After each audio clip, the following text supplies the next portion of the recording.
You're watching JCT TV. This is Bible study for the 21st century.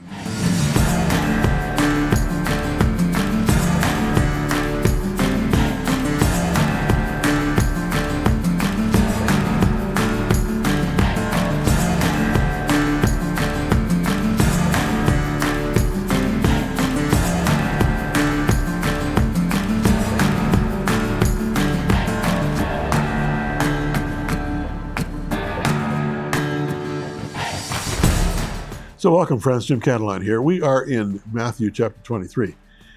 And it's a difficult chapter in the sense that Jesus is basically calling the Pharisees to account for their sectarian legalisms and their loading all kinds of religious baggage on the shoulders of the everyday person. And it's really pretty stern. And we'll get to it right after this break.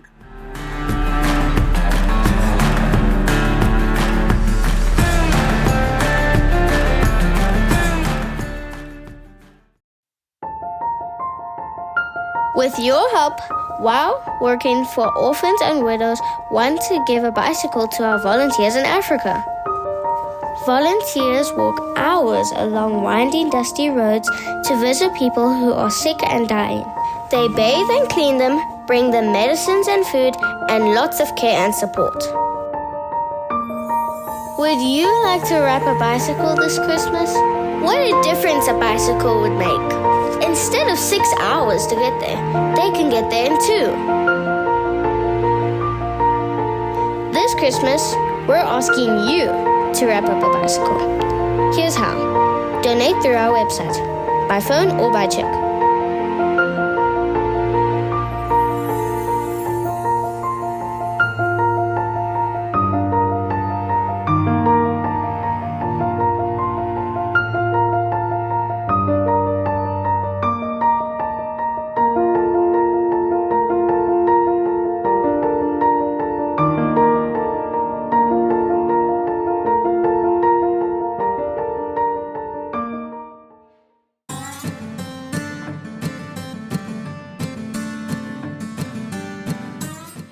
So Jesus pronounces 7 woes, W-O-E-S, sorrows or consequences, or gee guys, you're in bad shape.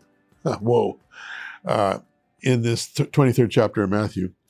And we've looked at the first 2 over the last few programs, and we're going to pick it up now with the third woe, which is in verses 16 through 22. Let's read it. Woe to you, blind guides! You say, if anyone swears by the temple, it means nothing, but anyone who swears by the gold of the temple is bound by that oath. You blind fools, which is greater, the gold or the temple that makes the gold sacred?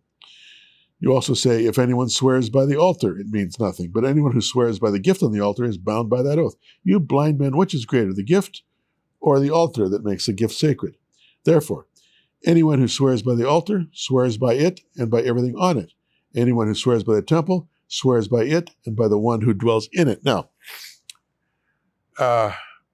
again, just like I was saying in the last program or two about the Pharisees' view of Gentiles as being children of hell, which was a common cultural / religious perspective of the people, at least the religious leaders in Jesus' day. Oaths were also a kind of a peculiar cultural phenomenon in Jesus' time. In fact, they were ingrained in the culture of the day. Some have suggested that the culture was addicted to oaths. Maybe. But Jesus had no time and no tolerance for oaths. He despises the parsing of the relative values of various oaths, which is what he's doing here. The gift on the altar itself, the gold in the temple itself. You guys, your reasoning is so dull, Essentially, he's telling them that the temple houses the altar. Follow me now. The temple houses the altar. The altar engages the sacrifice. Heaven is the location of the throne, and all lead ultimately to God. So what's with this parsing of the various values of oaths that you guys are so compulsively concerned about? Ultimately, if there's any accountability, and that's what oaths were meant to do, was to call people to account, your only ultimate accountability is to God himself. That's the point Jesus is making here. So let your yes be yes, and let your no be no. Now, I've found time and again, I've been in public broadcasting now I've been in the ministry for 54 years, and I've been in public broadcasting for 51 of those 54 years. So there you go. I've been a broadcaster longer than I've been anything else, pretty much. I have encountered many times people who take umbrage with my worldview, think I'm far too religious by half, and that I should lighten up. And what are you talking about accountability? Well, I say, look, in my worldview, and it's not just Jim Cantelon, it's the scriptural worldview. I and you have been created by God in his image, and we are accountable, if you will, for the stewardship of our image through the choices that we make through the course of our lives. We can choose to go God's way. We can choose to go our way. God gives us that freedom of choice. Otherwise, we'd just be puppets. But nevertheless, it's a scary thought. We can choose poorly, or we can choose well. And I'm accountable to my Creator for those choices. We don't want to be accountable, right? We don't want to be under anyone's purview. We don't want anyone, if you will, judging us. Well, the fact of the matter is that may be true in the culture. But when it comes to heaven and earth, ultimately, we will all stand before the judgment seat of Christ. There's no way of avoiding it. We're going to have to give account at that time. We can, have a deliriously brain-numbed life here on earth where we think that we're totally, a law unto ourselves. And for a period of time we are. But ultimately, that law must submit to the greater law. And that's the law of the holiness, the righteousness, the justice, and the sovereignty of God. You can't avoid it. You just can't. So, Jesus is basically saying, enough with the oaths already. Commit yourself to the real accountability, and that is you and your Heavenly Father. You will stand before him one day. You will give account. So make sure your choices here on earth are the right ones. Be a man, be a woman of integrity. Be a person of your word. Pursue the truth. Be honest with everyone. And allow the love of God to be shed abroad in your heart to those around you. It's not difficult, but it is the business of living spiritually. We'll leave that one. Let's go to the fourth woe. Verse 23. Woe to you, teachers of the law and Pharisees, you hypocrites! You give 1/10 of your spices, mint, dill, and cumin, but you have neglected the more important matters of the law: justice, mercy, faithfulness. You should have practiced the latter without neglecting the former. You blind guides, you strain out a gnat, but swallow a camel. Essentially, what Jesus is doing here is he's warning against buffering the higher by managing the lower. Thinking that if you just kind of manage the lowercase issues, that somehow the higher case issues will be cared for. Not true. Tithing, that's giving 1/10 of your garden produce, your herbs, or herbs, as the chefs say, herbs it's a silent H.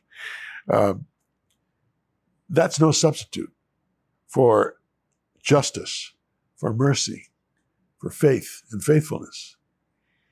You can have a form of godliness by doing the religiously correct things in your tithing and in your church attendance and in your language and all that kind of stuff.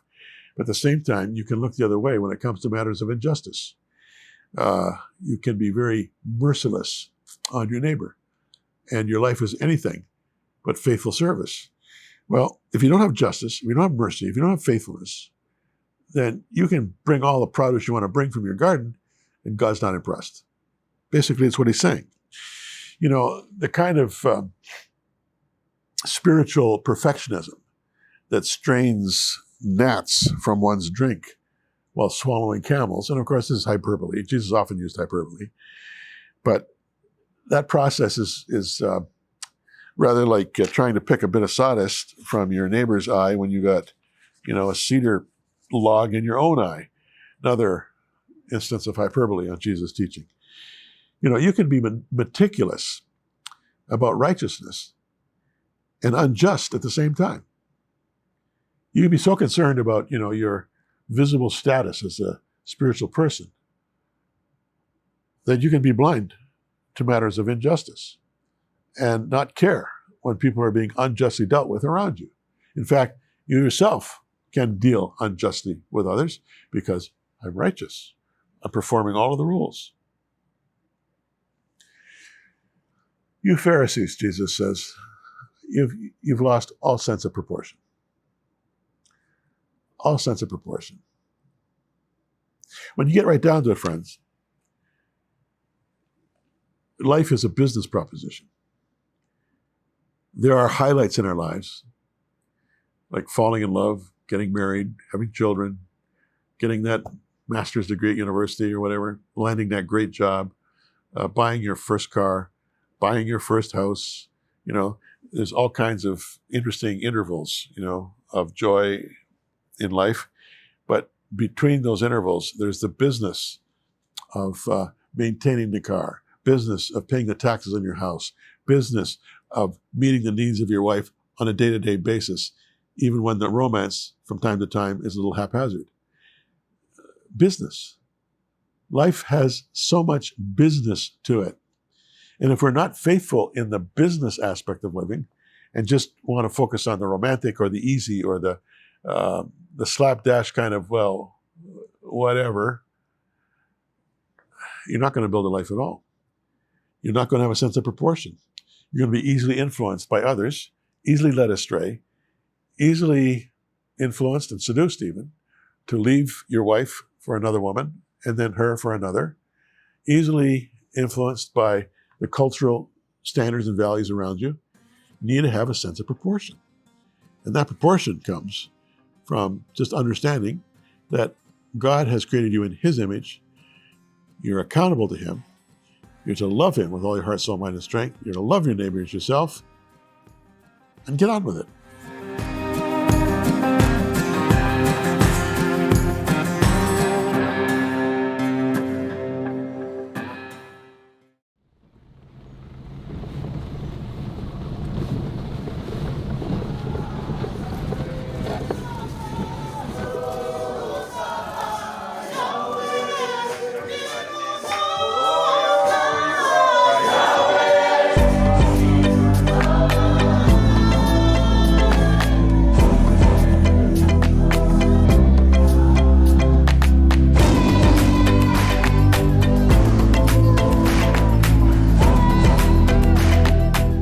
I'm here with Teresa Malila at the Home of Mercy, which is an entire compound now that is a real miraculous transformation from what it used to be.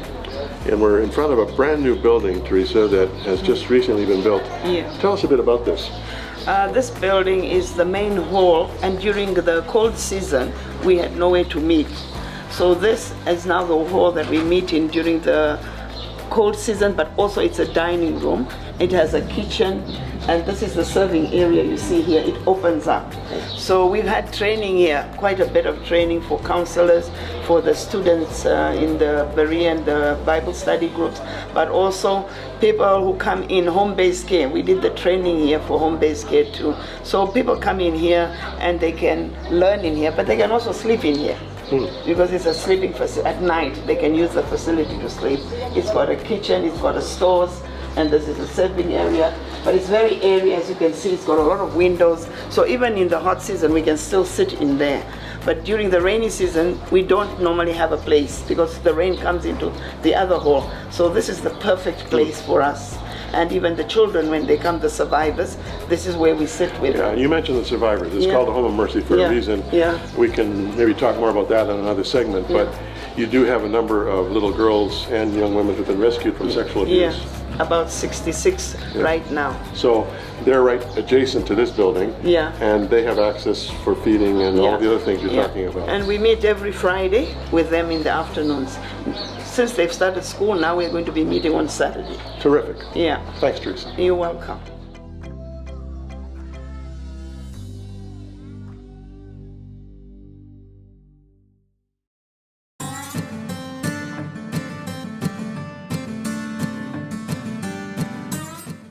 So, we are now at the fifth woe.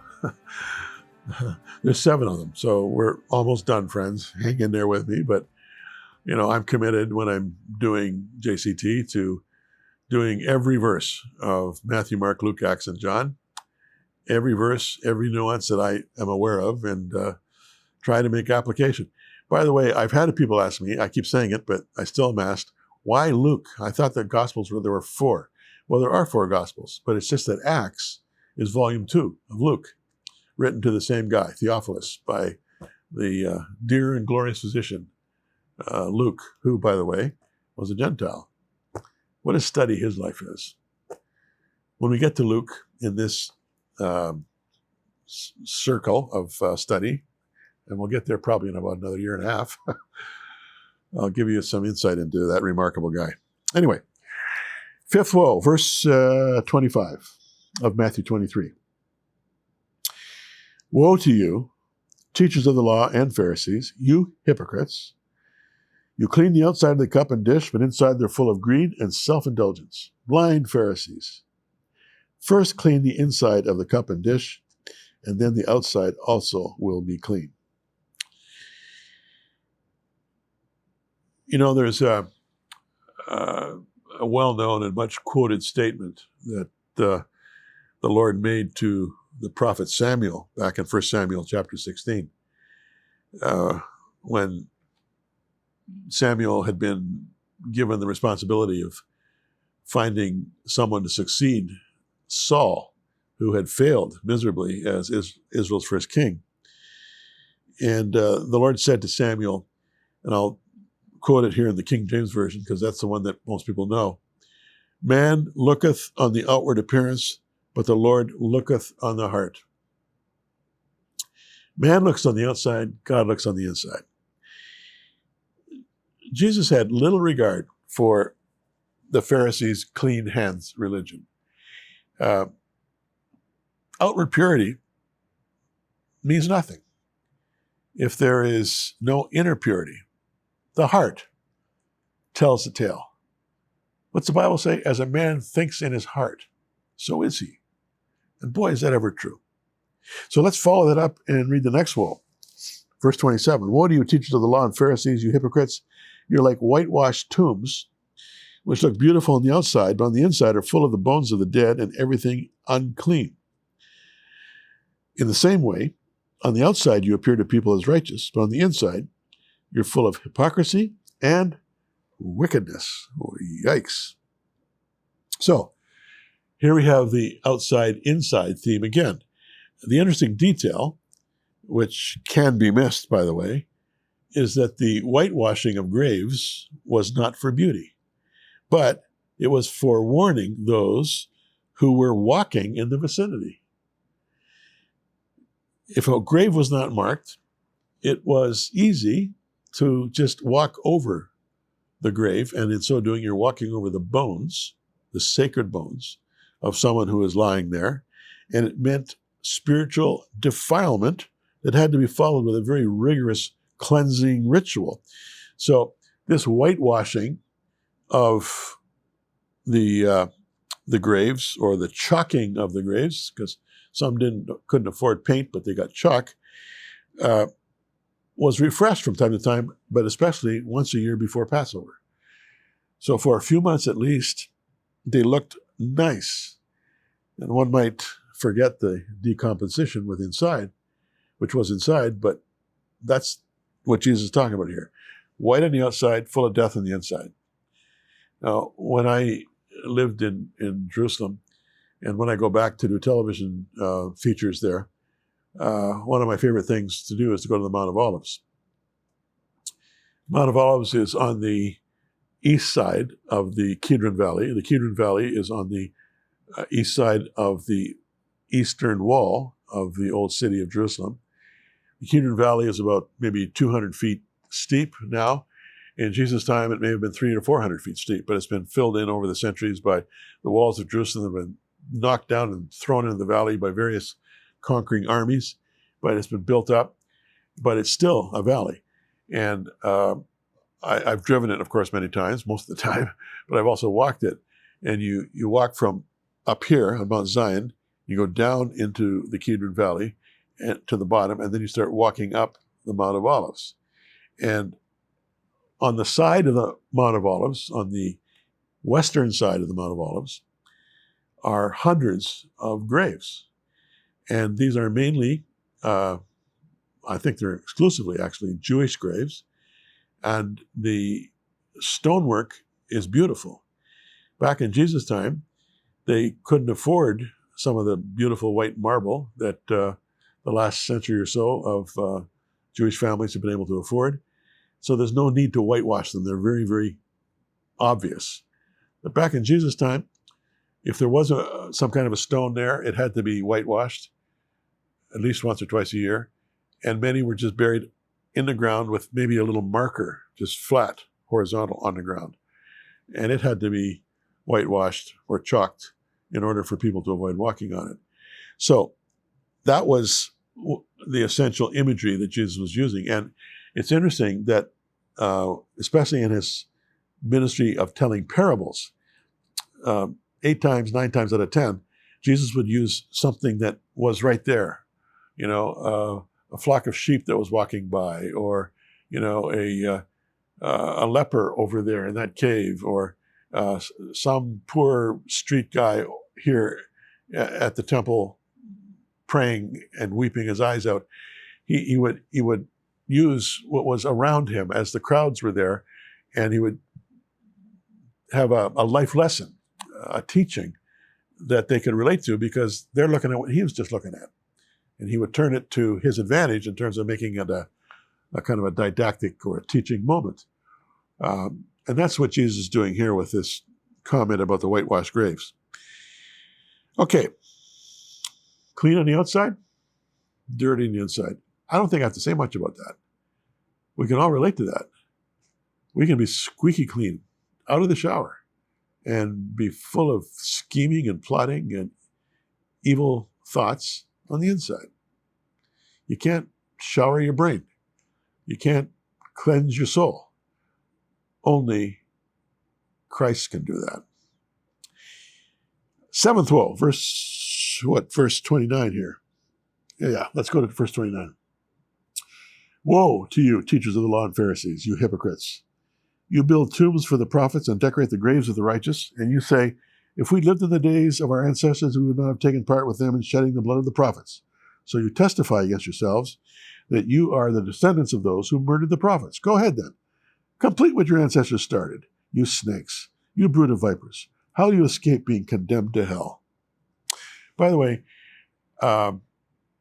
it's very uncommon these days to hear anybody talk about hell. In fact, I think if people were really pushed into a corner, they would say, I don't really believe in hell anymore. That's an old superstition. Well, I've got one answer for that one. Jesus believed in hell. Jesus, the Son of God, believed in hell. In fact, that's why he came to earth, to save us from hell. Let's never forget that.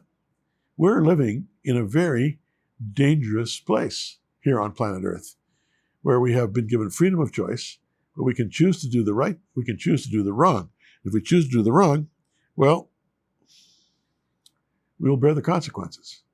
In this case, Jesus is saying, look, you guys, you religious guys, you say that, your ancestors who killed the prophets, if you'd been there with them, you never would have done it. Excuse me, Jesus is saying. You're of their blood. If you were in their situation back a few centuries ago, you probably would have tried to kill Jeremiah. You probably would have vilified Isaiah and Amos and the minor prophets just as much as they did. So don't give yourself credit. you need to understand something, that just by saying your ancestors did it, you're somehow complicit. That's a thought. I hate to think that I'm complicit in the sins of my fathers. But what Jesus was referring to was this principle that was very strongly believed in the Jewish culture and in the Old Testament. That the sins of the fathers are visited upon the sins of the children, and the children, and the children, and the children, to many generations. All the more reason for us who are parents to live exemplary lives and model faith and practice what we preach. I'm not saying that our kids are necessarily going to suffer for our wrongdoing, but Jesus is saying, be warned, be aware of the fact that what you're practicing could be replicated in your children and your children's children. A grim thought, but something one should never lose sight of.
So friends, let me just remind you that I write books for you that are kind of an adjunct to JCT TV.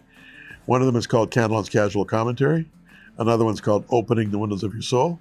And the latest is a reprint of my only bestseller, Theology for Non-Theologians. You can check any of those books out on the internet, and most of the internet booksellers have it available. Cantelon's Casual Commentary, Opening the Windows of Your Soul, Theology for Non-Theologians. And I'm not giving them away, it costs to produce them. You understand that? But I write them so that they'll be of service to you and add value to your spiritual journey as you study the scripture and read related articles and books for yourself. So there you go. I want to thank you for watching. It means a lot to me. And I'll be back, God willing, next time. Bye for now.